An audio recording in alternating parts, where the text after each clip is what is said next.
Hi అండి, welcome to my channel. ఎగ్తో వివిధ రకాల కర్రీస్ చేసుకొని బోర్ కొట్టిందా అయితే ఇలా పచ్చడి చేసుకోండి, చాలా బాగుంటుంది. అది ఎగ్ పికిల్ ఎలా చేయాలో ఒకసారి చూపిస్తాను, తప్పకుండా ట్రై చేయండి. చాలా బాగుంటుంది వేడివేడన్నంలో అలా పచ్చడి వేసుకొని తింటే. దానికి ఫస్ట్ ఒక 4 ఎగ్స్ వాటర్ వేసేసి కొంచెం ఉప్పు వేసేసి ఉడకపెట్టేసాను. ఒక 15 మినిట్స్ ఉడకపెట్టేస్తే సరిపోతుంది. సిమ్లో పెట్టి ఉడికించుకోవాలి, హైలో కాకుండా. సిమ్లో అయితే పర్ఫెక్ట్గా ఉడుకుతాయి అన్నమాట. ఒక 4 ఎగ్స్ వేసి కాస్త ఉప్పు వాటర్ వేసేసి ఉడికించేసుకున్నాను.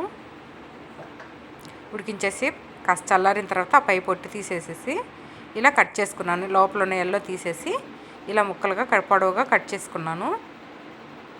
చల్లారాక లోపల ఎల్లో తీసేసి ఇలా పొడవు కట్ చేసేసుకుంటే సరిపోతుంది. ఇలా కట్ చేసిన తర్వాత ఒక 50 గ్రామ్స్ ఆయిల్ తీసుకొని, 4 ఎగ్స్ తీసుకున్నాను కాబట్టి 50 గ్రామ్స్ ఎగ్స్ తీసుకొని, 4 ఎగ్స్కి 50 గ్రామ్స్ ఆయిల్ తీసుకొని, ఆయిల్ హీట్ ఎక్కిన తర్వాత మనం కట్ చేసుకున్న ఎగ్ ముక్కలు ఉన్నాయి కదా, అవి తీసుకొని మంచి కలర్ వచ్చే వరకు మనం ఆయిల్లో ఫ్రై చేసుకోవాలి. ఈ ప్రాసెస్ అంతా సిమ్లోనే చేసుకోవాలి. సిమ్లో చేసుకుంటేనే మాడిపోకుండా టేస్ట్గా వస్తుంది. ఇలా సిమ్లో పెట్టుకొని ఆయిల్ హీట్ ఎక్కిన తర్వాత ఎగ్ కట్ చేసుకున్న ముక్కలన్నీ ఆయిల్ వేసుకొని ఫ్రై చేసుకోవాలి. చాలా బాగుంటుందంటే ఇన్స్టెంట్గా అయిపోతుంది. డైలీ కర్రీస్ తిని బోర్ కొట్టిందనుకో ఇట్లా పచ్చడి చేసుకున్నామంటే 1 వీక్ వరకు ఉంటుంది. చాలా టేస్టీగా కూడా ఉంటుంది. ట్రై చేయండి, రొటీన్ కర్రీస్ కాకుండా ఇలా ఎగ్ తోటి పికిల్. సిమ్లో పెట్టుకొని కలుపుకుంటూ అన్ని వైపులు ఎర్రగా బ్రౌన్ కలర్ వచ్చేటట్లు ఫ్రై చేసుకోవాలి. ఇలా ఎర్రగా వచ్చే కలర్ చేంజ్ అయ్యే వరకు ఫ్రై చేసుకుని పక్కన పెట్టేసుకుందాం. ఇప్పుడు ఆ మిగిలిన ఆయిల్లో ఒక పెద్ద స్పూను అల్లం వెల్లుల్లి పేస్ట్ వేసుకుందాము. అది కూడా కొంచెం కలర్ చేంజ్ అయ్యే వరకు ఫ్రై చేసుకోవాలి. అల్లం వెల్లుల్లి పేస్ట్ కూడా ఒక పెద్ద స్పూన్ అయితే సరిపోతుంది. 4 ఎగ్స్ కాబట్టి ఒక పెద్ద స్పూన్ సరిపోతుంది. ఈ అల్లం వెల్లుల్లి పేస్ట్ కూడా కలర్ వచ్చేటట్టు ఫ్రై చేసుకోవాలి. ఆ కలర్ చేంజ్ అయిన తర్వాత మనం ఫ్రై చేసుకున్న ఎగ్స్ అందులో వేసేసి ఒక 2 మినిట్స్ ఫ్రై చేసుకొని స్టవ్ ఆఫ్ చేసేసుకోవాలి. ఒక 2 మినిట్స్ ఫ్రై చేసుకొని స్టవ్ ఆఫ్ చేసేసుకుంటే సరిపోతుంది. నెక్స్ట్ వచ్చేసి దానికి సరిపడా కొంచెం పసుపు, ఒక హాఫ్ స్పూను పసుపు వేసాను. 2 స్పూన్లు కారం, 2 స్పూన్లు కారము, హాఫ్ స్పూన్ పసుపు వేసి ఒకసారి కలిపేసుకొని, నెక్స్ట్ వచ్చేసి 1 స్పూన్ గరం మసాలా, 1 స్పూన్ ధనియా పౌడరు, 1 స్పూన్ జీరా పౌడరు,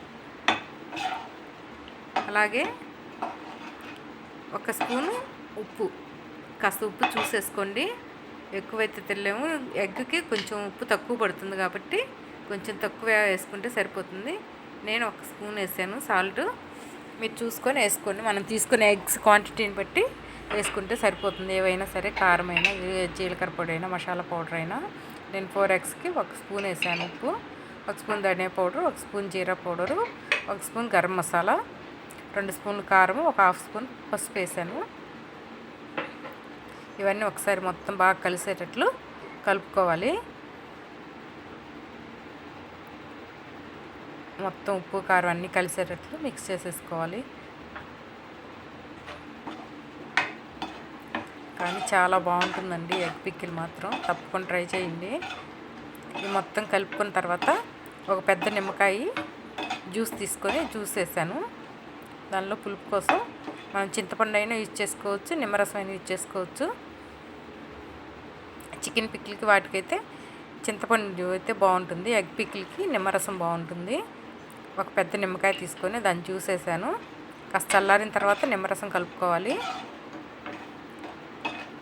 ఒక నిమ్మకాయ జ్యూస్ చేసిన తర్వాత ఒకసారి మొత్తం కలిపేసుకొని ఒక 1 అవర్ పక్కన పెట్టేసుకున్నామంటే ఇప్పుడు కొంచెం ఆయిలీగా ఉంది కదా, అదంతా పీల్చేసుకొని కొంచెం దగ్గరకు అవుతుంది.